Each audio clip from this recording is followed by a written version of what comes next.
So here we go. We're back and we're playing a dwarf versus dwarf mirror to start off the day. We're going to pull back our rangers, bring in our forces like so, and then get into some positions so that our thunderers can get a lot of damage. The rangers will be flanking, that they can kill off the slayers. And as for these slayers, we'll see if we can start shooting them with the thunderers. So this flank will do really well at shutting down the thunderers of my opponent. And in general, it will be a fairly difficult approach since there's just so many guns in the dwarf army. This matchup is generally played quite slowly. So you have to make sure that you are in position before... Yeah, you have to make sure that you're in position early instead of moving your troops reactively. But to start off, we're going to get some volleys in onto these dwarf warrior great weapons. We'll also be picking off a few slayers. We've overwhelmed this right flank, and we'll be using our quarrelers and rangers to get in a lot of damage there. In the meantime, our thunderers will be firing away, and if we can get some crossfire, that would definitely be good. We'll send in some dwarf warriors to engage too. They might face up against some minor blasting charges, but that's not especially scary in this situation. And we want to be advancing too to make sure that our flank here is able to take things out. So that shall be the goal. We can chase off the slayers, and we're moving troops into combat quickly as we can, pulling back with our thunderers since we definitely want to make sure they are able to stay online.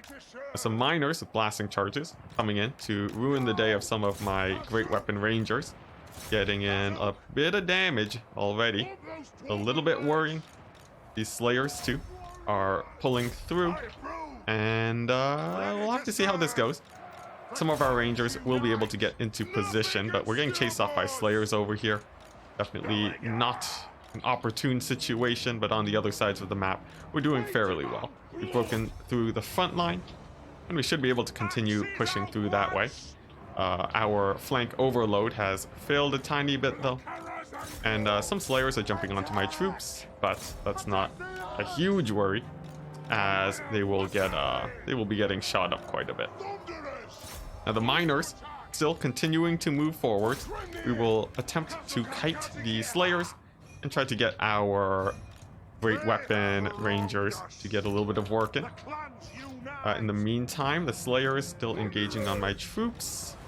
That's not the worst, and we're going to start shooting at these rangers with great weapons just to try and get them to rout. Once the slayers are gone, we are in a fairly nice position, since we'll be able to kite away against the likes of the dwarves. So that's going to be the plan. Trying to keep many of our ranged troops alive as best as possible. Being able to chase down the thunderers too is really big, since the thunderers are the main DPS here. So that's just going to be the game plan. Continuing to chase them off. Most of our thunderers are still operational, and the slayers are nearly down, so I would put the advantage in my favor. Although it's definitely still quite a bit close. Let's see here. We do have a unit of spare warriors too, and we're going to send them over to chase off some more thunderers. Should work out fairly well, and we're getting some nice shots onto the sides of the thunderers too, with our lord, or with our own thunderers. And since we're not shooting onto the shielded side, they will be performing much more efficiently. As for these slayers, they are nearly dead, but not quite. It is even a few models of slayers can prove quite the problem to deal with, and we'll have to worry about that just a tiny bit. As for the lords and heroes of my opponent, they will be saved for the late game. There's actually Felix running around, but as long as you have a few thunderers operational, he shouldn't be too much of a threat. Now these guys, these thunderers on the far side, are going to be hurting my rangers quite a bit. We'll see if we can actually deal with that situation by bringing in our ranger great weapons.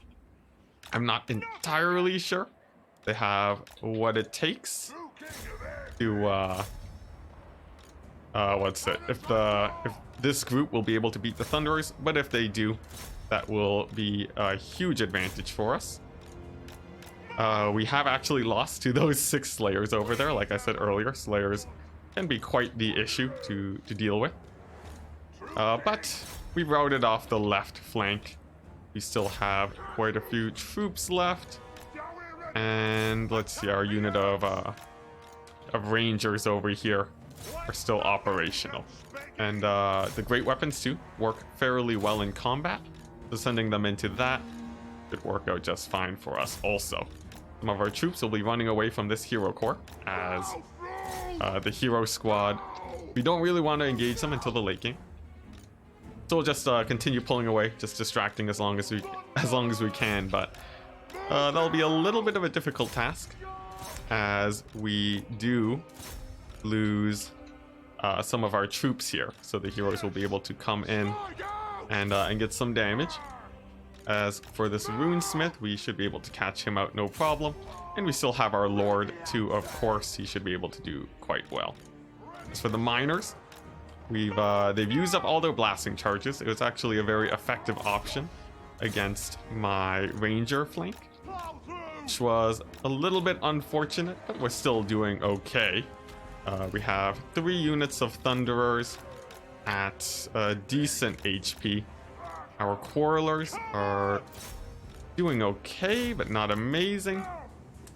We'll have to see how this goes. We have chased off the thunderers of my opponent, though, which is a huge boon. But losing so many thunderers is quite bad. We definitely want that ranged firepower advantage if we are to kill off the heroes here. Alternatively, Belagar and a surround with our infantry will also work. But it's not as easy. So we'll see if we can pull it off. Our goal right now is to finish this last unit of thunderers. And well, there's a second unit too. We'll also have to finish that off. While Belagar distracts the runesmith to save our own thunderers. And if we can accomplish those goals, then we should be good to go. The miners getting engaged onto my rangers is not great. But the Thunderer Corps for my opponent is nearly done. We're just pulling back, regrouping as best as we can. We still have a pretty healthy unit of Longbeards too, and they should be able to perform quite well. And there we go, the Thunderers nearly down. Our own Thunderers will be able to escape as Slow comes down on one of them. And we're going to send in a unit of some Dwarf Warriors to deal with that. As the as the Dwarf Warriors, they'll be able to hold up the heroes long enough for our troops, our ranged Thunderers, to escape. Runesmith should go down, but we have lost one of our Quarrelers. It's just, we should still be fine though. There's high ammunition on this unit of Thunderers for us, and we'll be able to use that to finish off the rest of the troops, as long as it doesn't get routed. And since there's barely any ranged troops left for my opponent, I think we should be fine. The Runesmith is taking a lot of damage too. We're finally able to get some crossfire here, but it's been a difficult match. A lot of trading on both sides, and the hero squad is still relatively healthy. We don't want to shoot at them yet, since Felix will be able to heal. But the fact that we routed off the Runesmith at the very least is quite nice. We'll just want to finish off the miners, I guess. Then we should be good. The Runesmith actually outpacing Belagar a tiny bit. We'll be able to take out a few of my Thunderers, which is not the best situation. But most of them do actually manage to escape, so that's pretty nice. With the Runesmith taking another hit, he should be routing off the map in just a second. Let's see, another unit of Rallying Thunderers coming back in, causing generally quite a few problems, but we'll be able to turn fire on them, hopefully get them to rout. And this unit didn't have too much ammunition anyway, so we're not too worried about them getting engaged on by the hero squad. That should be fine. We'll take out these guys with our rangers, and then Yeah, and then begin shooting the heroes down. That should work out just fine. Some Slayers do manage to regroup, but that's not too much of an issue. So we're going to turn off Fire at Will on all of our troops. That way we will conserve as much ammunition as possible. We'll fire away at these Thunderers just to take them out. And let's see, for these Slayers we'll be able to gun them down too. Our Longbeards and Dwarf Warriors will hold really long against this Hero Corps, as they just they don't have a whole ton of DPS. We should be able to take them out, and once they're low enough we'll be able to pick them off with Belagar. So we turned off Fire at Will because we do not want to be wasting ammunition on them, as ammunition is very scarce here, and it is very important in the late game Dwarf mirror matchup. So we've been keeping an eye, making sure that we've always had enough ammunition to kill off this Hero Corps. So to start off, we'll get a little bit more distance away from our Dwarf Warrior Great Weapons by firing in a volley on Felix. And we're doing this because Felix does rather easily rout. So to actually get him off the field early would be quite nice. The second volley should be coming in just a second. There we go. And now we're going to get him to rout using Belagar. And then chase him off with these Rangers. And then as for Ungrim, we can just focus fire him down with our guns. So that's going to be the plan. Belagar is quite proficient in combat, so we're not too worried about him getting hit by Ungrim. And as soon as Felix is off the field, I believe we've done it. There we go. Felix is now running. We disengage with our troops, but our opponent knows that the game is over, and it's going to be a GG. In general, we see a lot of people in this matchup going for the Hero Corps, but I think that's usually pretty weak. We saw there they were able to disrupt some Thunderers for a tiny bit, but they are quite expensive, and it's usually better just to have more range units, since in the late game they will usually get shot to death or surrounded and killed by the hero. You really just need Belagar essentially to win the hero fight, and then you're good. The miners with blasting charges were in a pretty nice position to get in their value, but I think that was just because of our flank overload with the Rangers. If we had positioned differently, the miners wouldn't have been nearly as effective. So there we go. On to the next game. But here we go.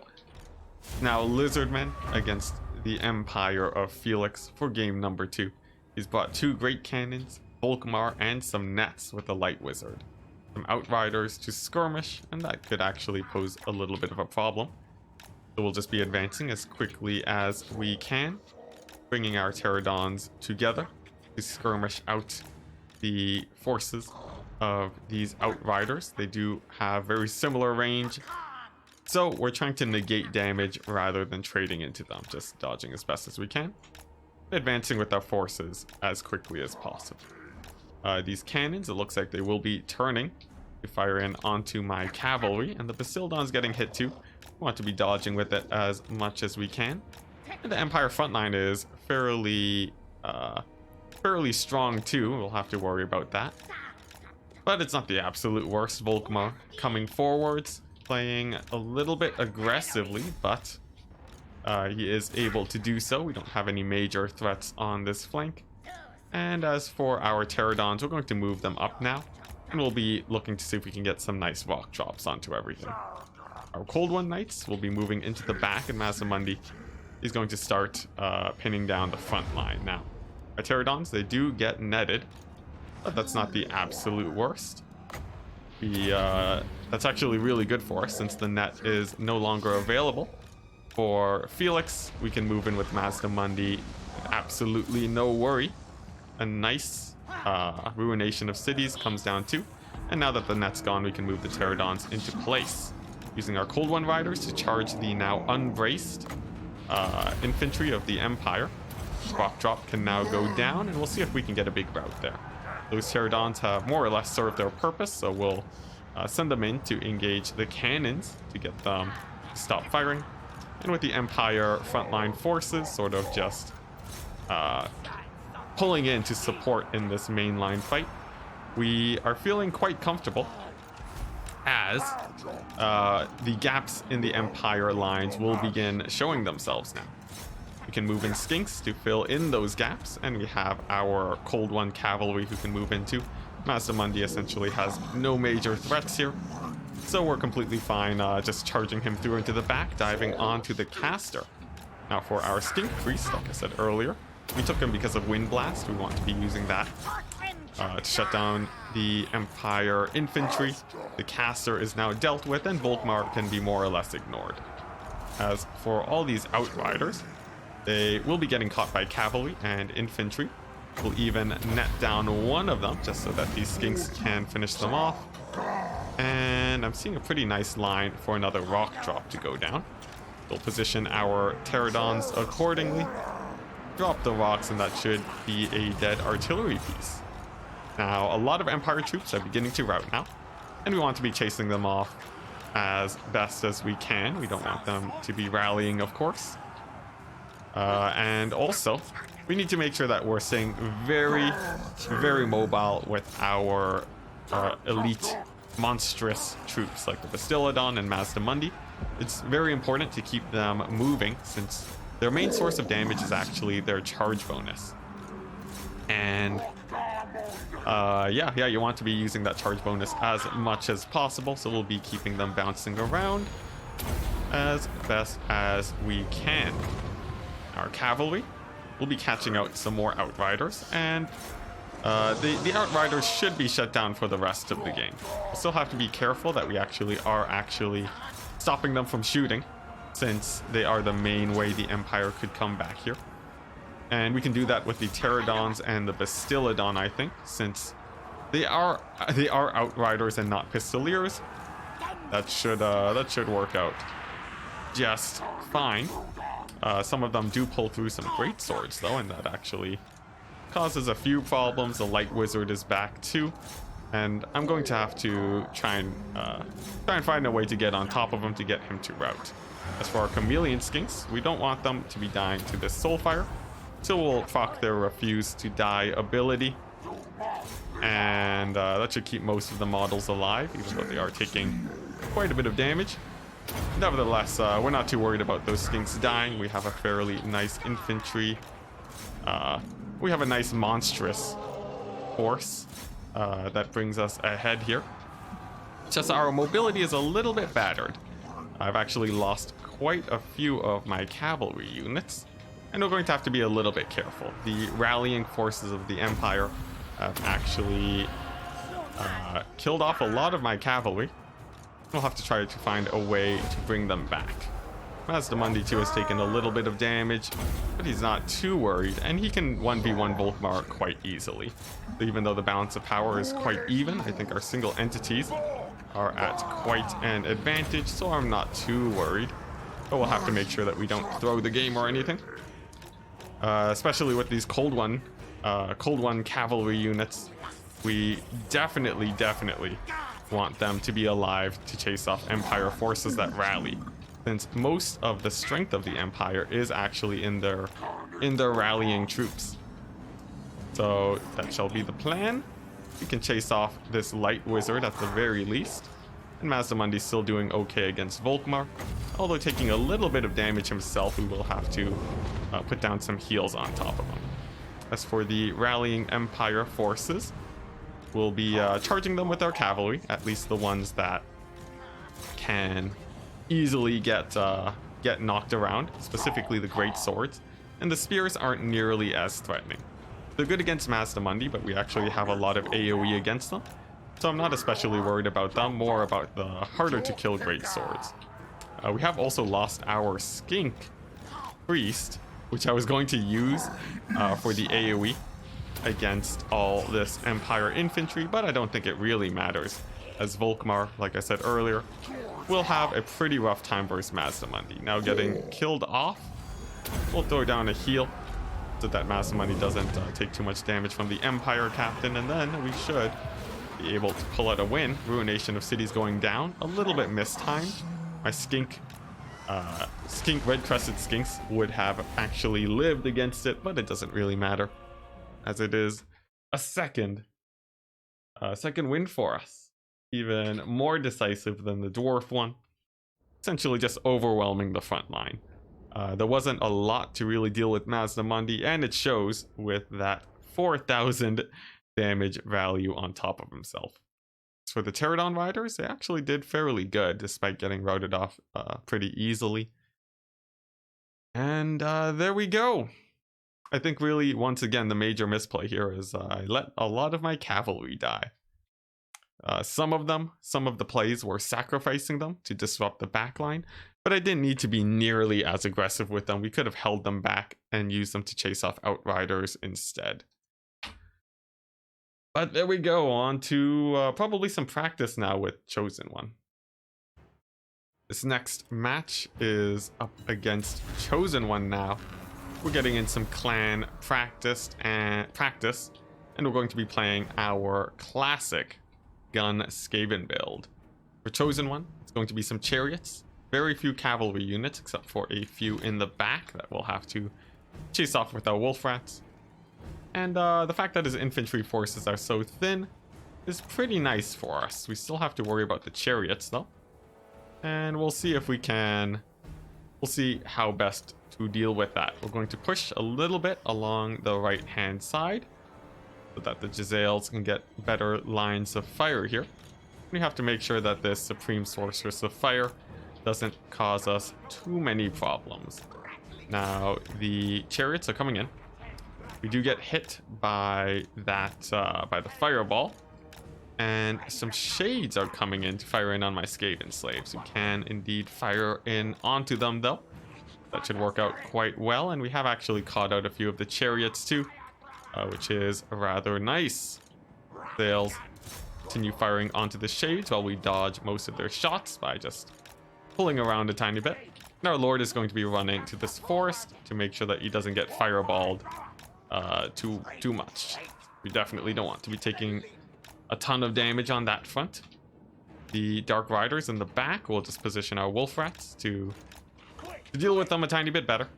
And as for these shades, we're going to throw down some AoE on top of them. Our Lord is going to eventually die to fireballs, so why not throw down just a few spells.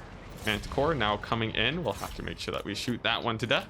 And we want to bring in our triads too to actually deal with it. Our Lord, nearly to safety, but he's going to be having a little bit of a rough time. He'll be dead soon enough, but that should be fine.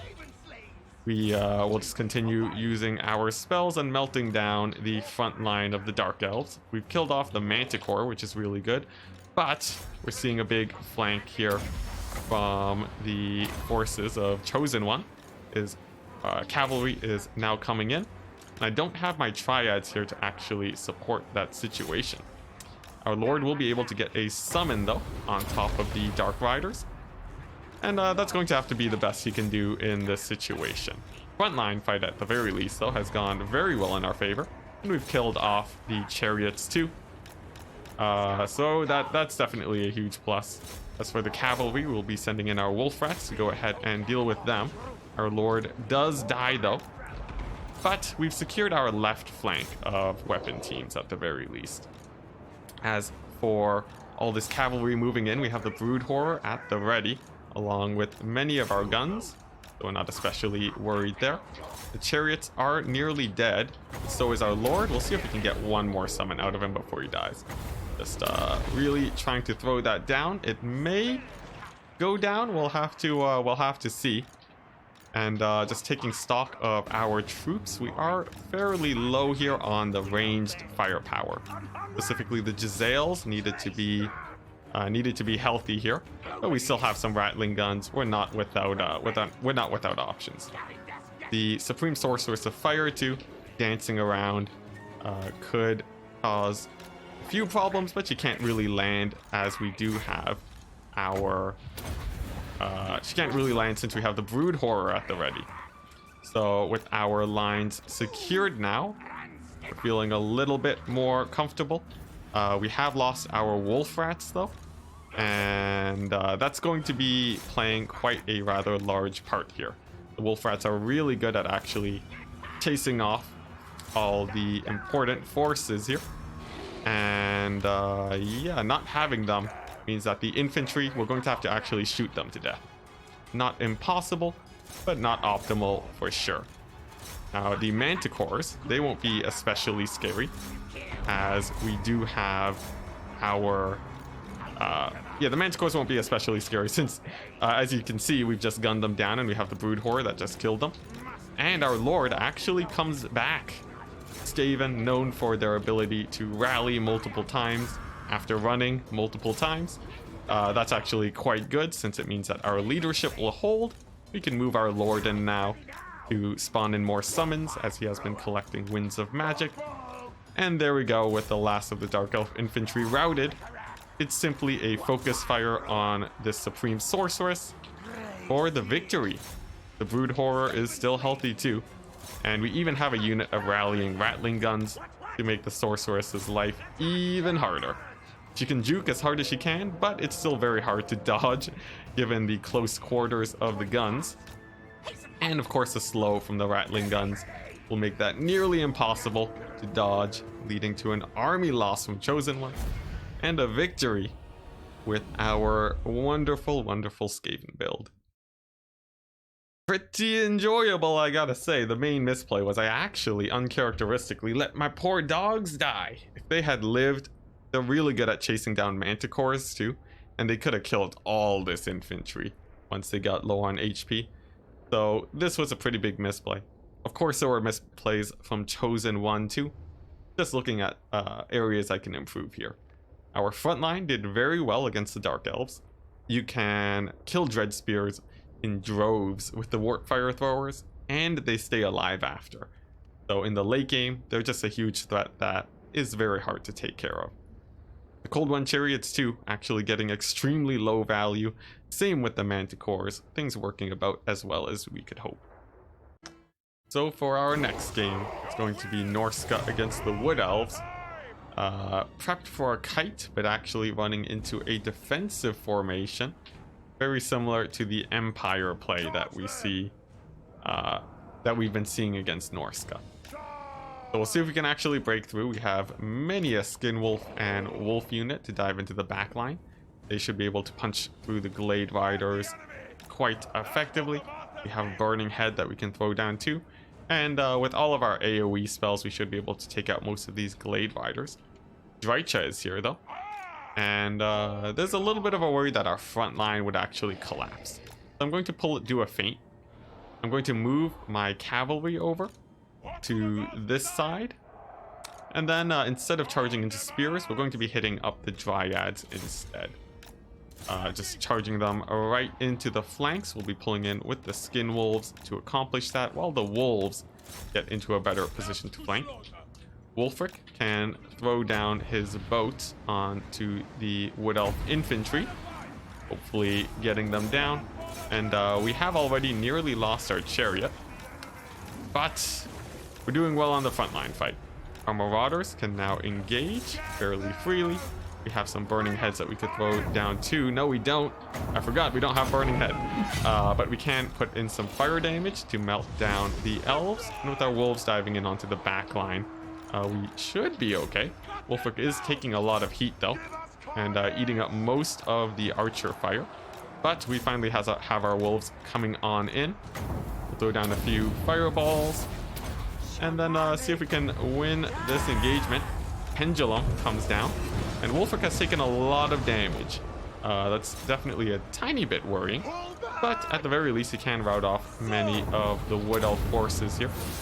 We do get a little bit of a mass rout on our troops though, and we'll see if we can recover from that by pushing in through the right flank. We'll pull back these Berserkers, as we do not want them to have too much of a rough time. They don't want to be fighting Dryads too badly, as the Dryads are rather strong against that type of infantry. And we're just going to dive in on Drycha instead. Drycha, fairly flimsy, although still pretty difficult to take out. If we can kill her with Wolfric, that would help us out a ton. So we'll throw down even a Spirit Leech on top of her to secure that kill. And we're chasing off the Wood Elf infantry as best as we can. We're using our Skin Wolves to continue to cycle charge here. And our Chariot too should be able to cause some havoc, drawing a lot of fire from the infantry. And if we can dodge with it effectively, well then the Chariots will be able to do their job. They just want to be distracting as much as they can. Drycha now, still taking a good amount of damage, but holding surprisingly resiliently. I do expect her to eventually die though, so I'm not especially worried about that. We'll just continue fighting up against her with Wolfric and using our Skin Wolves to support in the infantry fight. As for our skirmishers, we still have quite a few. Lots of Skin Wolves, and the Beast of Tashnar too will be able to dive right on top of these Glade Riders. We have our cavalry too, which are great in this situation, as they have a lot of mobility. They can hit up the Glade Riders quite easily, and we're now seeing that they are getting collapsed in on top of. The Eternal Guard with spears will be able to cause a few problems here, just simply body blocking me and making it harder to not making it harder to engage, but making it where if I do engage, I will be losing a lot of my troops. But it's a loss I'm willing to accept, since if we can just take out all the range units here, Wolfric can really just cycle charge everything to death. So we're completely fine trading a few troops to take out the Glade Guard. Although I do, now that I actually am surrounded, I do feel like that was a little bit of a misplay. Nevertheless, not too terrible. Since with Drycha nearly gone, I'm expecting a mass rout here. And as long as we actually have a few Marauders left alive, they'll be able to chase off any of the troops that rout. Now, in the meantime, Drycha proving to be quite the formidable opponent for Wolfric. She has due a lot to the fact that she has simply had a lot of troops to support her, has survived a very long time, but we do finally take her out. We have many of our Skin Wolves recovering too, and a lot of these forces over here are a little bit too spread out to actually they're too far away to really pose a threat to Wolfric. So if there are any Glade Guard left to fire in some shots, we'll be able to simply collapse in on them with our superior infantry force. That shall be the plan. We've routed off the Dryad summon over here, and even our Sorcerer is doing fairly well here. We're going to try a mid-combat Fireball cast, since going down the line it can be really effective, as we saw there. Actually getting in quite a few kills with a single Fireball. It can be a little bit finicky, since sometimes they won't cast while in combat, but if done well, it can be extremely impactful, as we just saw. That actually worked really well. I should try out that strategy more often. In the meantime, though, we're just closing out the game, and that's going to be a GG from Chosen One. There we go. Pretty straightforward. We ran over the Wood Elf infantry and managed to keep many of our Berserkers from losing that frontline fight by just focusing our abilities there, using our Skin Wolves, Flaming Sword of Ruin to kill these Dryads really quickly. And yeah, securing that win. I think really the major mobility advantage that we had pulled through quite effectively. With only 2 Glade Riders, we were able to dive into the backline, and that's what really did it. So here we go. It's a Wood Elf game against the Dwarves. Going to be a heavy mobility build by the looks of it, and not a dedicated rush. So the answer here is to move up with our Rangers and get them into a position where they can start firing onto all these stealthed Wood Elf troops. Some Glade Riders are moving in. We can shoot at them using the Rangers. And then our infantry, they're going to be hanging back nice and safe. Now, these Way Watchers, we want to get as many volleys as we can on top of them. And we should be able to get some decent damage here. Our Bugmans can heal up too, but They're actually not firing. We'll see if we can target them onto the Way Watchers, and there we go. We finally do get a fairly nice volley. This unit of Bugmans needs to pull back so that they can heal up.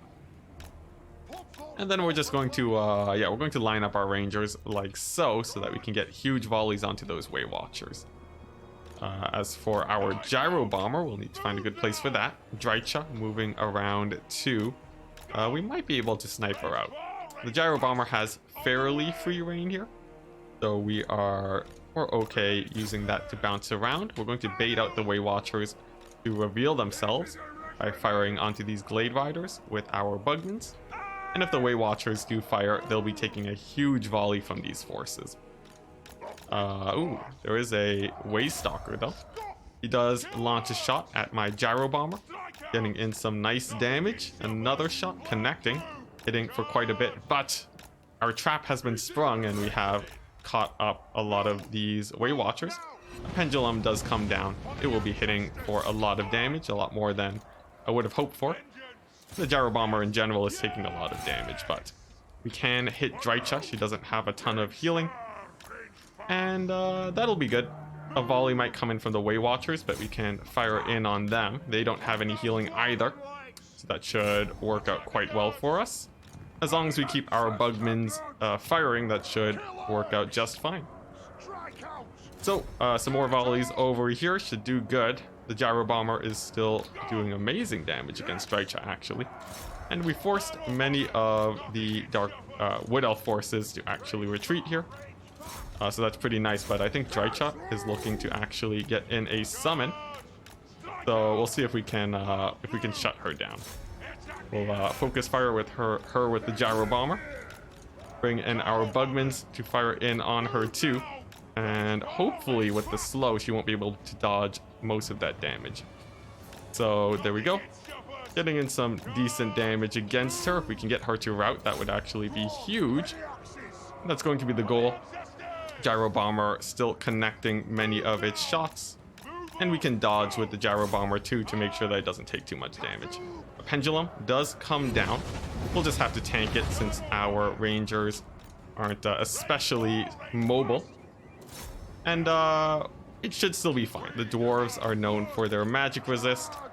And yeah, we should be fine. The Gyro Bomber using stutter micro to make sure that it doesn't take too many shots. And as I say that, it completely dies. It's a little bit of a misplay there. Many of our troops getting caught up by Glade Riders too, as I was a little bit too focused on the Gyro Bomber. But we'll be able to return fire and actually get quite a few kills there. There's only 2 units of Way Watchers left, 2, I believe. So that's quite nice for us. And we did do a lot of damage to those Glade Riders, but losing the Gyro Bomber before killing Drycha is a pretty big loss. Nevertheless, not a loss that we can't recover from, as we have established a fairly nice lead. We just have to actually kill off Drycha. There's no healing here for her, which works out very well in our favor. But we're going to be taking a lot of damage from these Glade Guard Starfire shafts for a while. On the plus side though, it means Grombrindle doesn't have many huge threats. So that's definitely going to be a big plus. Drycha now coming in just a tiny bit. We'll see how she does. And a big charge is coming in from the Glade Riders too. They will be impacting my Rangers. But once again, we're going to trade fairly effectively here. We can even slow down a few with Grombrindle. And those Glade Riders are as good as dead. Meanwhile, we're still trading shots fairly well, dodging pendulums where we can. And keeping our Rangers safe. We want the Rangers to be able to use up most of their ammunition. So we're going to pull them back so that they stealth once again. And then we can focus fire some of these Glade Guard along our right flank. Going to be the plan. The Glade Guard in the middle are starting to run out of ammunition. They're not nearly as much of a threat. That shall be the plan. We'll even split up our Rangers here, just to really get them into a nice position. There are some more cavalry along the back line that I'll have to worry about just a tiny bit. But we do have Slayers nearby, so they should be able to defend there. And as soon as we can get a huge volley here onto these Starfire shafts, I think I'm feeling fairly confident. Since we can push back the Wood Elf forces to stop our Bugmans from taking too much damage. We can focus fire these Glade Guard too.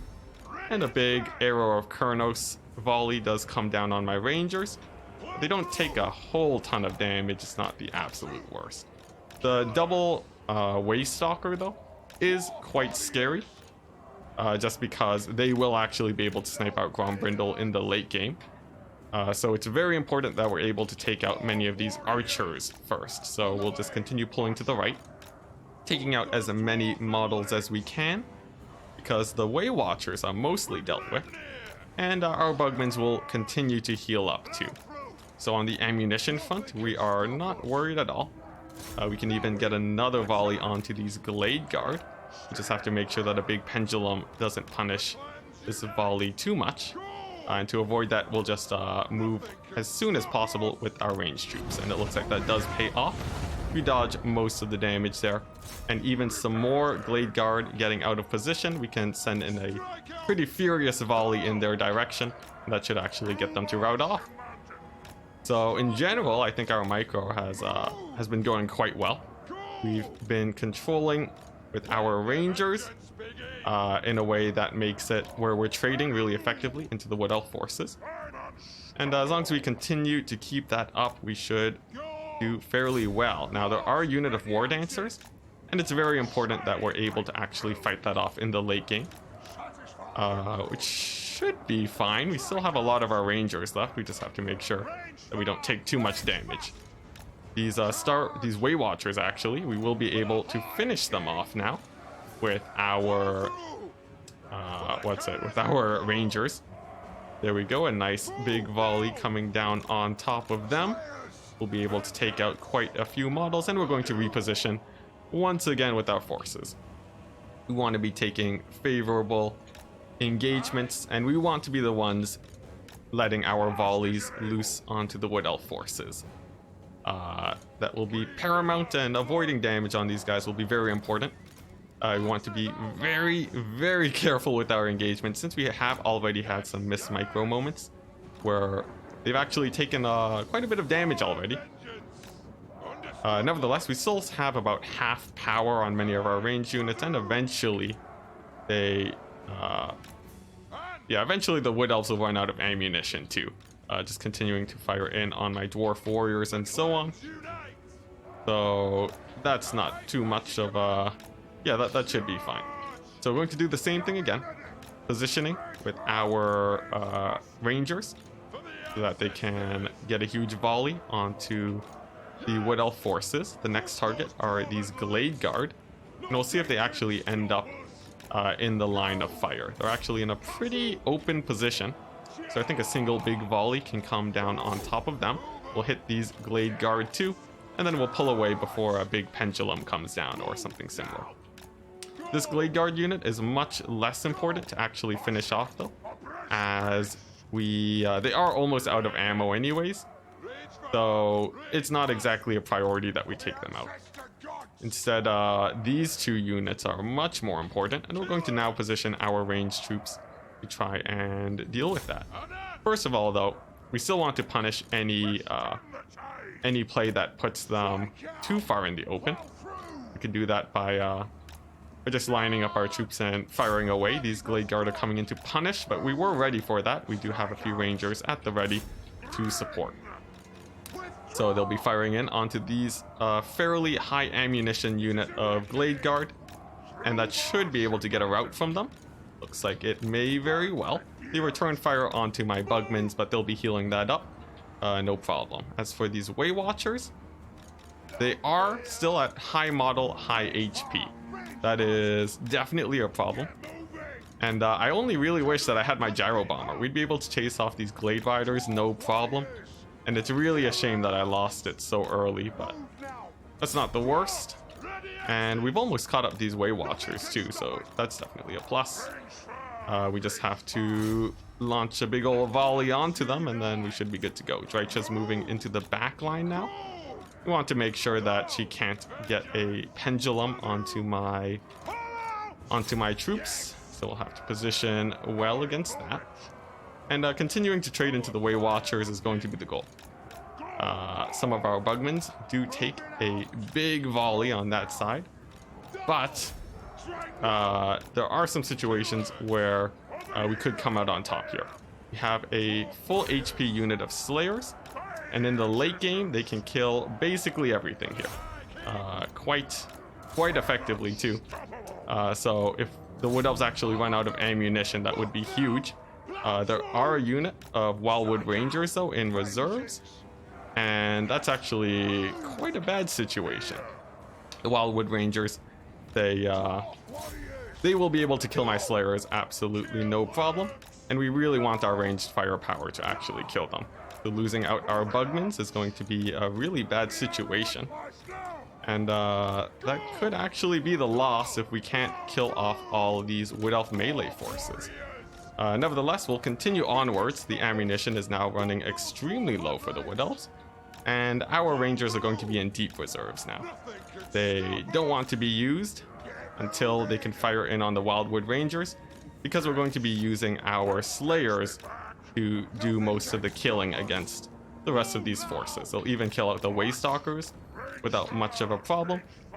So it's just the Wood Elf melee forces that we want to be fighting.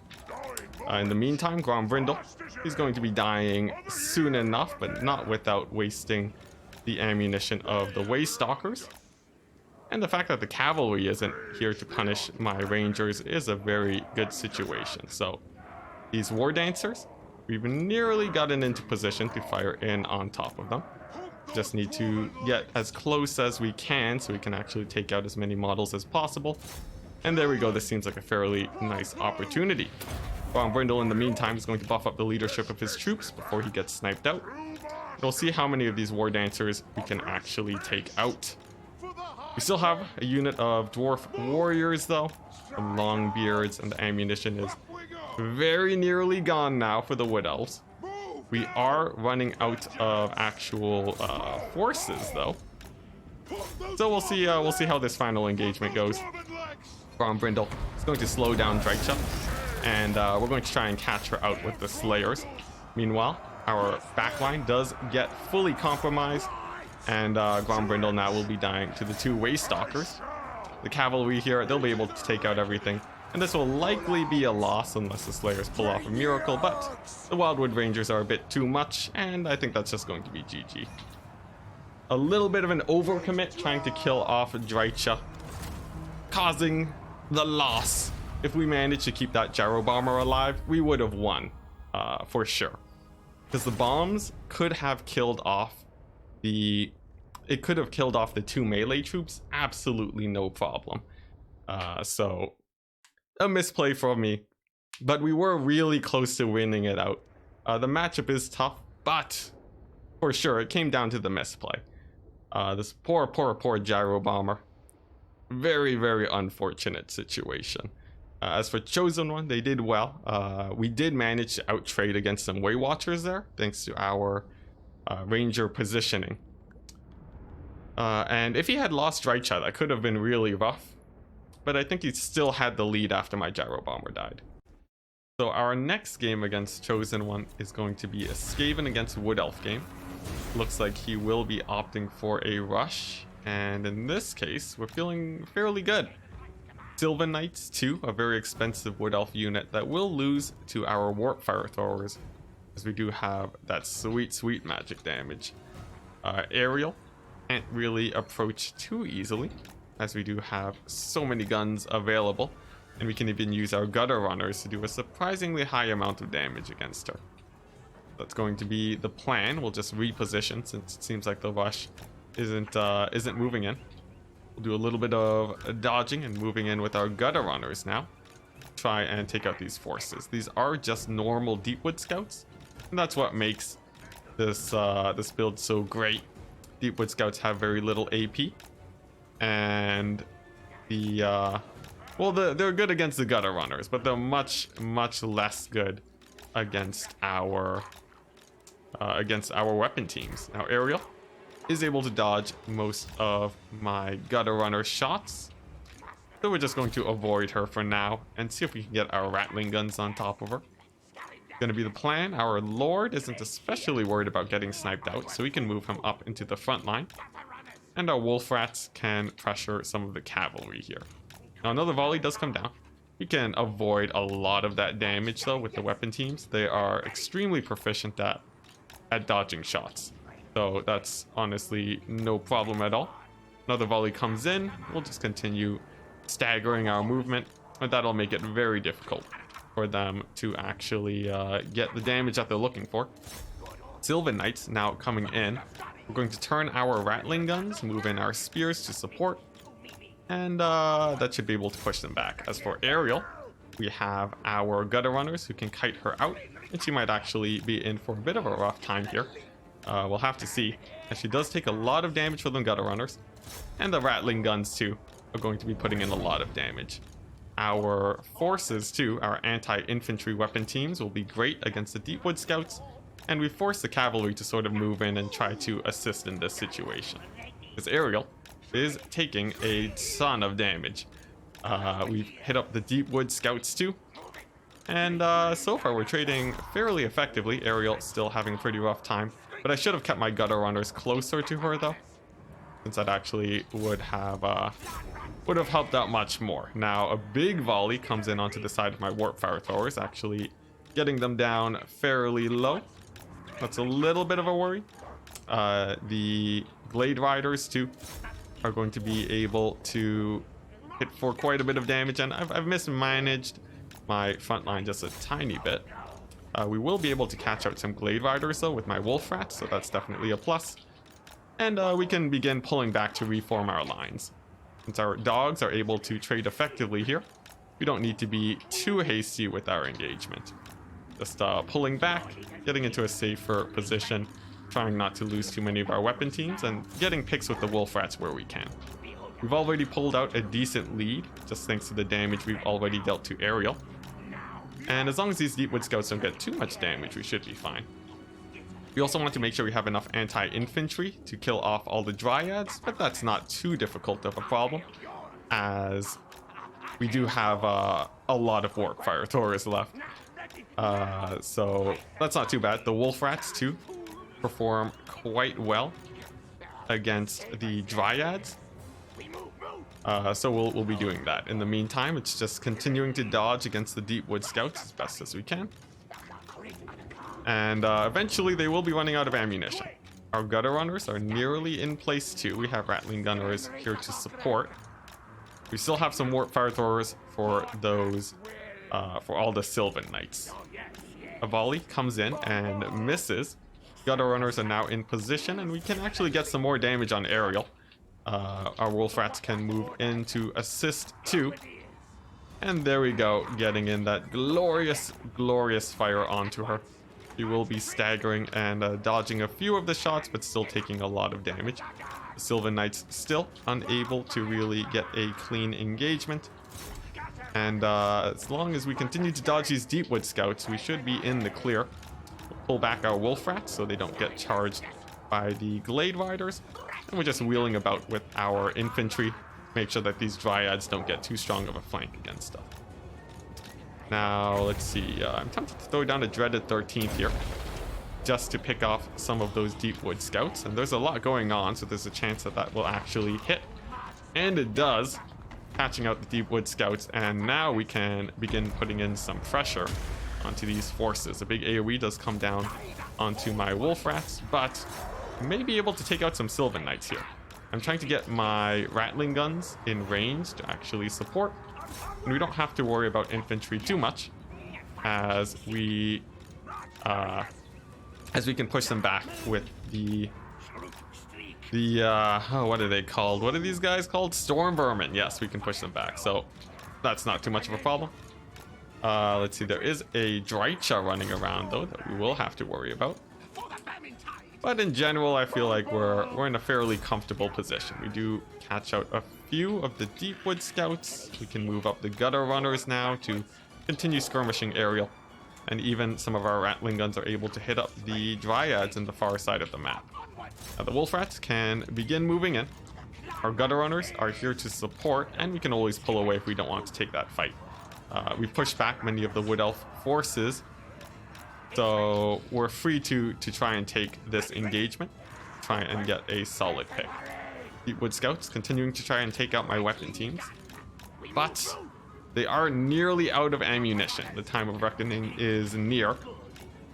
Just as soon as they run out of that ammo, we do take a pretty big volley on our warp fire throwers though, and we're only down to about one left. So that's a little bit of a worry, but not the absolute worst. Another volley does come in. We just need enough to kill off the dryads, essentially. So that's going to be the plan.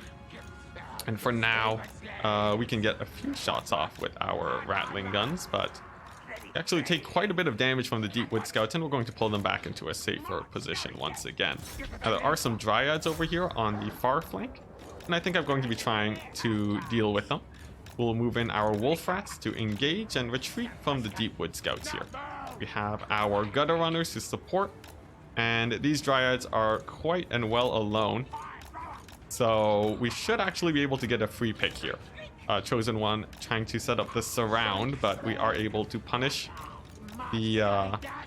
you can punish his play of trying to spread out just by using our mobility.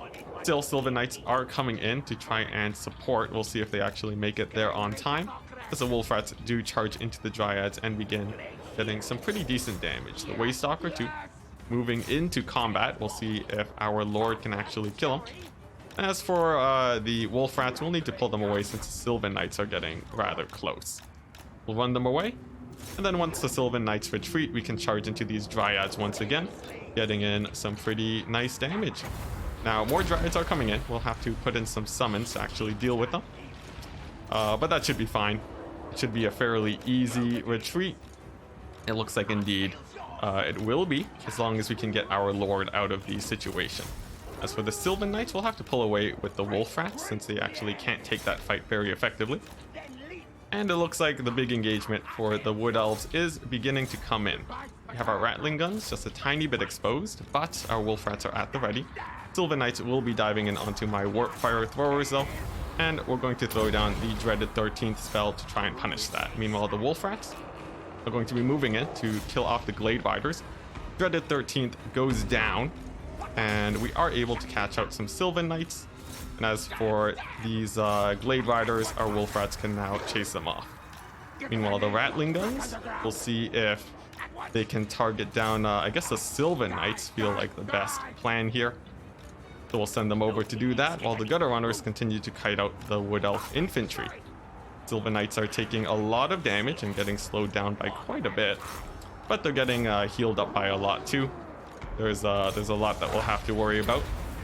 Dryad Summon comes down also, and it looks like some of our Wolf Rats may get caught up. We'll have to see how that engagement goes. And things are looking a little bit dicey here. The Sylvan Knights, though, if we can rout them off, that will be huge, as the Wolf Rats are so important for actually killing off many of the forces here, though they get very quickly routed off, and that's a little bit of a scary situation. We no longer have our mobile Wolf Rats, and the Sylvan Knights are causing a lot of damage. The main problem here is that we don't have any more guns left, I think. So we'll have to try and recover as best as we can. Our Lord is trying to fight to the best of his ability, but I think just that control of the Sylvan Knights, keeping them from dying, has pulled off here as things turn in the favor of Chosen One. But we'll still give it a go.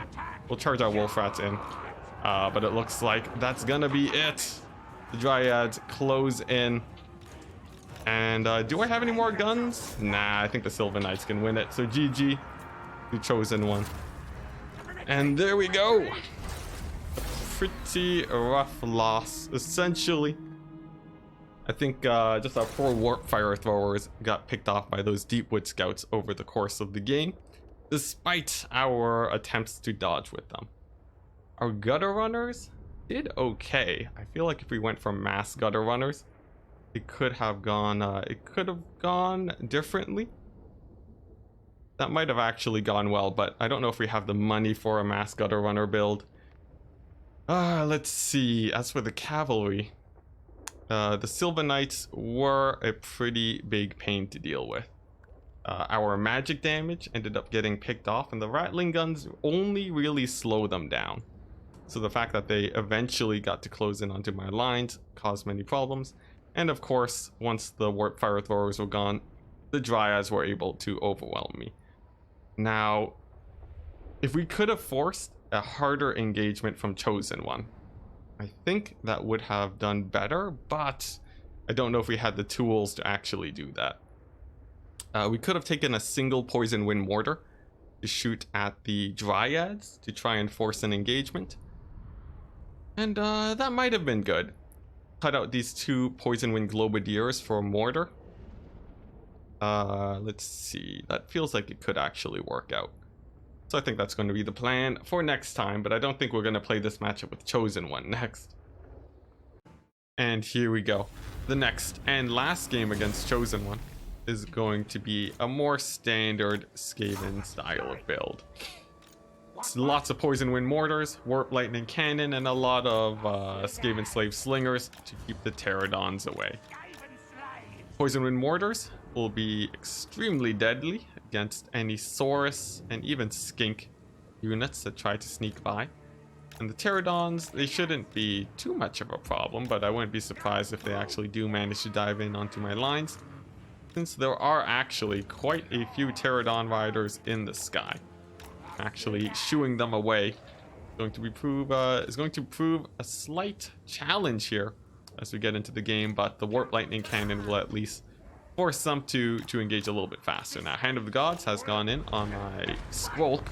We dodge most of the shots by moving him, and he should be fine. Pterodon riders are now moving in though. Now Poison Wind Mortars are able to begin firing. So the fight begins. Now, the goal right now is specifically keeping those Poison Wind Mortars alive as long as possible. We'll have our Slingers to shield away against Pterodon riders, and they will be able to drop rocks onto my Warp Lightning Cannons. We'll drop Artillery, try and get that to work out better, and our Poison Wind Mortars are going to move up to make sure that drop rocks don't do too much damage to them. As for our Hero Squad, they should be able to perform rather well here as frontline engagement gets underway. So we'll group them up and start getting them into the main fight. Pterodon riders now getting routed off is a very good sign for us, and we'll see how the single entity fight begins. We'll start off with the summon, buffing up our melee defense with Squulk and throwing down a big ol' AoE. Really, I guess trying to snipe our Krokgar essentially. We have our Hell Pit Abomination there, and we have a load of debuffs that we can throw down. Meanwhile, our backline, still getting terrorized by the Pterodon riders, is going to be a little bit of a problem. But at the very least, the Poison Wind Mortars appear to be doing fairly well.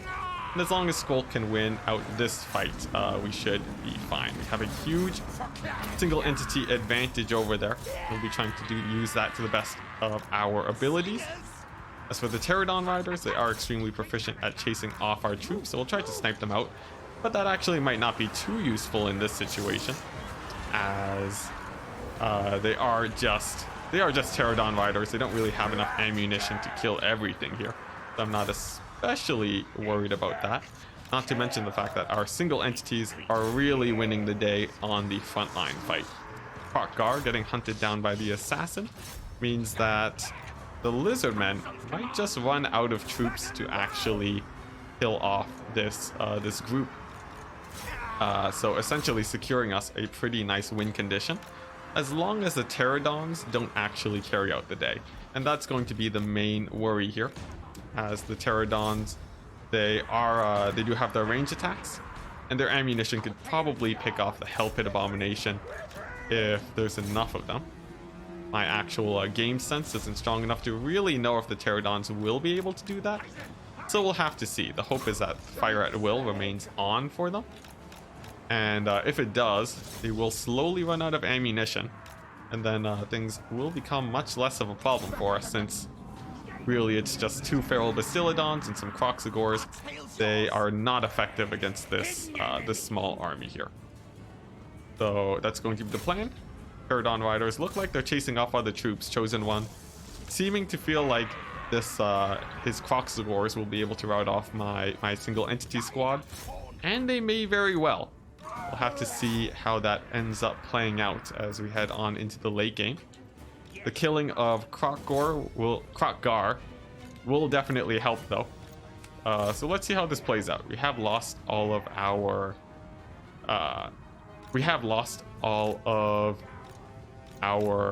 Poison Wind Mortars. So they won't really be able to help against the Skinks, but that's not especially important. So let's get this fight underway. Hell Pit Abomination just diving in straight into the Croxagores. And we're going to try and leave the Council Guard out of combat, because they actually perform much better just staying alive, since they do give that physical resist buff to our troops. Croxagores have grouped up entirely now, so we'll throw down Skolk's mass AoE buff here. And with a few summons, we should be able to win this fight quite handily. I'm expecting a mass rout here from the Lizardmen forces, as we do get a ton of summons and a lot of surrounds on the Skinks. There's not really a whole ton that can be done. The Pterodon Riders are firing in, but we just have too many single entities to really handle here. And there we go. Our summon goes down, and it's just two very low DPS Bastiladons in the fight. We'll be able to finish them off with the single entities. And the Croxagores, even if they come back, I expect them to rout again fairly soon. And there we go, a Terra rout on these Croxagores. And it's just finishing off the Bastiladons. I think, yeah, this build just working out pretty well. Really focusing on that single entity squad to win out the day. In fact, in general, I don't think there was a whole ton to really beat this. Of course, there were Manticore summons, so I guess there was a bit to actually to beat this build, but we just shut down Crockgar so quickly that even the couple of Manticore summons just wouldn't really be enough to kill out everything here. Just to really make sure that that we don't get killed off too quickly here, we'll be continuing to throw down summons to really disrupt the single entities here and the monstrous units. It's also a huge leadership debuff too, so that should work out quite well. But Scroll getting knocked out by the Manticore in a little bit of a scary position. We'll have to try and pull him back towards the Plague Priest to body block, and then once again I think Scroll is safe. So a little bit scary there, but not too bad. We'll leave our infantry close together to really make sure that the Manticore can't land on top of him. Instead, hitting the Plague Priest, and now we'll see if we can get it to rout, since the Manticore does still have a little bit of time left on its summoning time. So if we can actually get it to rout before that, that will save a little bit of damage. There we go. The Manticore is gone. He'll be routing off and he'll disintegrate before it comes back. And with Skolk, we even have more AoEs that we can throw down with him. The Rod of Corruption, an absolutely terrifying ability when it comes to these single entity squads, just because it makes it so you can't surround them. If you try to do so, you'll be taking a ton of damage on your troops, and generally having a pretty bad time. But the forces of the Lizardmen making their final engagement are coming in. We'll proc all of our buffs, and as soon as they fully dive in, we'll use the Rod of Corruption, and that is going to be a very, very disgusting AoE onto everything here, plus the summons and the terror.